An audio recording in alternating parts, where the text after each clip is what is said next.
Now for this question let A belongs to complex number, ठीक है। Let capital A that is equal to curly bracket Z belongs to complex number such that real part of A plus A conjugate is more than imaginary part of A bar plus Z, ठीक है। निकाल लेंगे, ए मान लिया, complex number Z मान लिया, and B that is equal to Z belongs to complex number such that real part of A plus Z bar is less than imaginary part of A bar plus Z. Then among the two statements कौन सा right है, या दोनों right है या दोनों wrong है, कौन सा राइट है एक में से, दोनों में से। Statement 1, if real part of A comma imaginary part of A both are positive then the set A contains all the real numbers.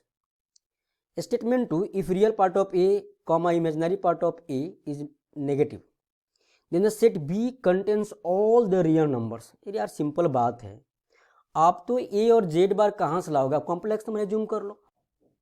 So A is equal to x1 plus i वाटा y1 and Z is equal to x2 plus i वाटा y2 where. अच्छा, आप जब complex number लिखोगे ना तो आप x और y को डिफाइन करना होगा रियल नंबर है, ठीक है। Where x1 comma y1 comma x2 comma y2 all belongs to real number, ठीक है। तभी तो हम real part imaginary part define करेंगे।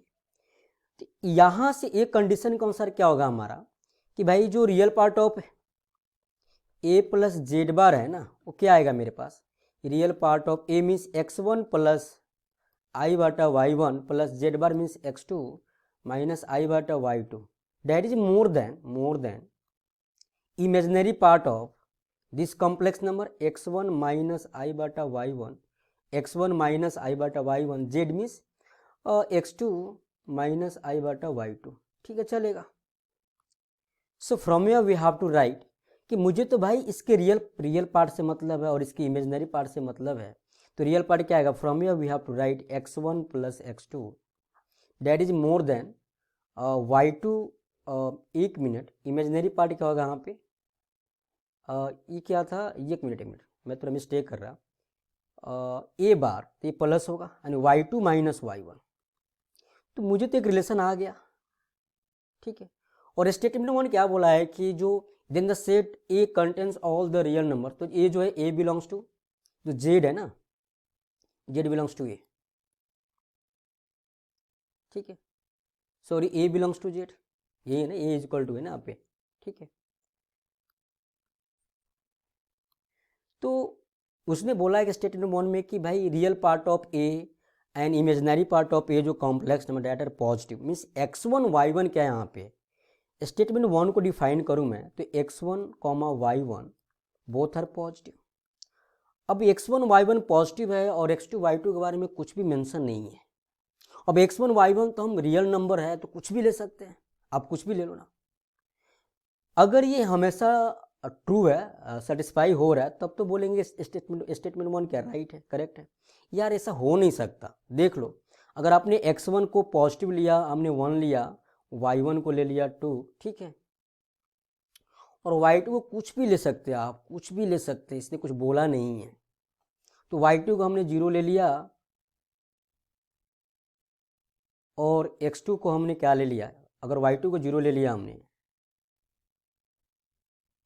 ठीक है, x2 को कुछ भी ले लो और हमने -1 x2 क्या -1 ले लिया, तो मे भी ये डिफाइन हो सकता है। तो यहाँ पे x1 क्या है 1, -1 इज मोर देन y2 क्या है 0 और y1 क्या है 2 -2, तो यहाँ तो ट्रू है कि 0 -2 से बड़ा होता है। अगर यहीं पे मैं y1 की जगह पे -2 रख दूँ तो प्रॉब्लम क्रिएट हो गया, क्योंकि यहाँ पे माइनस प्लस प्लस हो जाएगा, तो कभी भी 0 2 से बड़ा हो 0 कभी 2 से बड़ा हो नहीं सकता, यानी हमेशा ट्रू नहीं है, ये हमेशा ट्रू नहीं है, यानी स्टेटमेंट 1 क्या फॉल्स हो गया।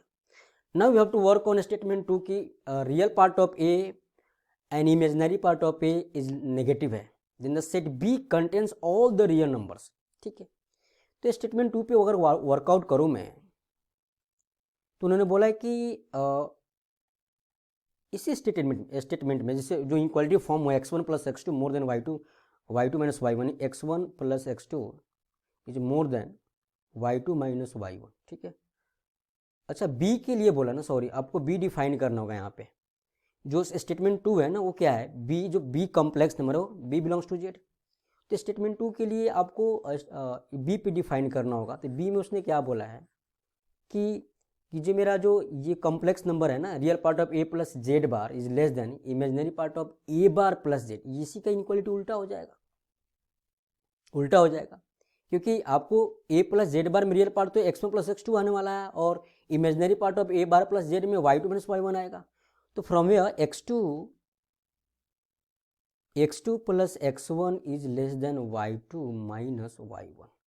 और यहाँ पे उन्होंने स्टेटमेंट 2 में क्या बोला है कि भाई real part of A and imaginary part of A is negative, यानी real part of A x1 less than 0 और इमेजिनरी पार्ट ऑफ ए क्या है, नेगेटिव, यानी x1 कॉमा y1 क्या है, बोथ आर नेगेटिव। अब यहाँ पे कुछ भी वैल्यू ले लो आप, real part x1 y1 x2 y2 का, तो हमने x1 ले लिया -1, y1 ले लिया -2 और x2 ले लिया कुछ भी 4 और y2 ले लिया 0, चलेगा। तो रखो ना यहाँ पे, देखिए x2 क्या है मेरा 4 -1 less than y2 is 0 -4, this is 4 -1 3 is less then -1, यही कंट्राडिक्शन हो गया, यानी यार स्टेटमेंट 2 भी रॉन्ग है।